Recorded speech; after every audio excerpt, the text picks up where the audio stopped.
কালকে ছিল আমার স্কুলের স্পোর্টস, তো মা রেডি হয়ে গিয়েছে আর এসে দেখি অন্য ক্লাসদের হচ্ছে। আমি তো কেজিতে, প্লে নার্সারি ওদের হয়েছে। তো আমি এখানে দেখো কেমন কেমনভাবে আছি। আর আমাদের মিস আমাকে গুড বলছিল। তারপর এই যে শুরু হয়ে গেল। তারপর দেখো আমি তো পুরো লাস্ট হয়েছি। আমি তো দৌড়াতেই পারছিলাম না, এর কারণে আমার পায়ে ব্যথা ছিল, তাই আমি দৌড়াতে পারছিলাম না। কিন্তু তারপরে তুমি তো ভালোই করেছো। হ্যাঁ, এই যে দৌড়ে দৌড়ে যাচ্ছে আমার বাবাটা। কিন্তু আমার পায়ে ব্যথা ছিল তাই করতে পারলাম না। আর তোমার কি দিয়েছে?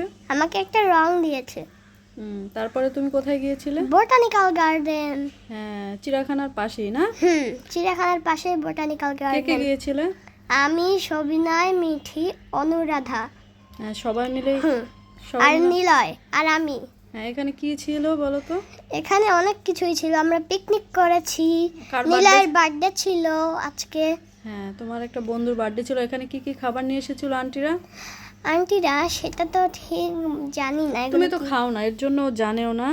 এখানে ছিল পিঠা, বড়ই, পেয়ারা, আনারস মাখা। সবাই দুপুরের খাবার আগে আমরা সবাই মিলে একটা খাবার খাবো, মানে অন্য রকমের মজা করেছি আজকে। আর এই ফাঁকে আবার যার জন্মদিন তার মামা আবার একটা কেক নিয়ে আসলো। তো কেক কাটার পরে আমরা দুপুরের খাবার খাবো। কেক কাটা নিয়েও সব বন্ধুদের মানে দুষ্টামি অনেক চলছিল। আর এই যে আবার খাবারটাও চলে এসেছে। এখানে ছিল মোরগ পোলাও। তো বাচ্চারা বসেছিল এক পাশে, আমরা বসেছিলাম অন্য পাশে। তো খাবারটা বেশ ভালোই ছিল, অনেক মজা করে আমরা খাওয়া দাওয়া করেছি। আবার খেতেও পারিনি, আবার বাটি ভরে বাসায়ও নিয়ে এসেছি। যাই হোক, খাওয়া দাওয়া শেষ করে আমরা এই পাশে ছিল বোটানিক্যাল গার্ডেনের এই পাশে ছিল শাপলা পুকুর। তো এই পুকুরেও এখান থেকে একটু ঘুরে এসেছি। ছিল ব্যাঙের বাচ্চা, আমরা সিঁড়ির ওখানে দেখলাম অনেকগুলো ব্যাঙের বাচ্চা। তুমি কি একটাও ব্যাঙের বাচ্চা ধরছিলে? আমি ধরতে যাচ্ছিলাম কিন্তু ওরা পালিয়ে যাচ্ছিল।